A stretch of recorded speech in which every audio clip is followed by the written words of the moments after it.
What do you make of this move by the government? Well, I've always thought that HS2 was a ruinously expensive vanity project. And the sad thing is that governments tend to prefer vanity projects over lower grade improvement projects, which achieve far more for people and cost a lot less.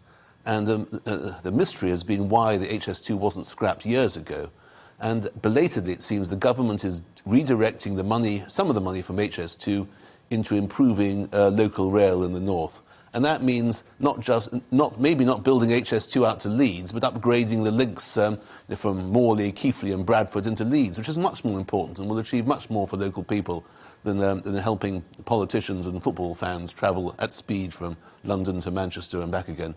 For two southerners, we both spend quite a lot of time in the North of England and know it reasonably well. It's true to say, isn't it, there is some low-hanging fruit. Vast swathes of the rail network across the north of England are still diesel trains rather than electric trains, which means that they're much slower, much more infrequent and often much more overcrowded.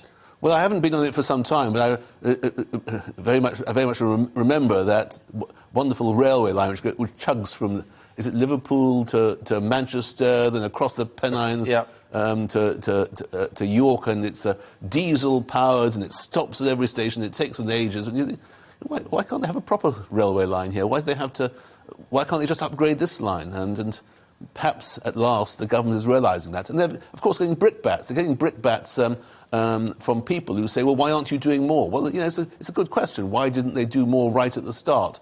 But at least it's a step in the right direction. And I don't think anyone's going to miss reducing the HS2 up to Leeds.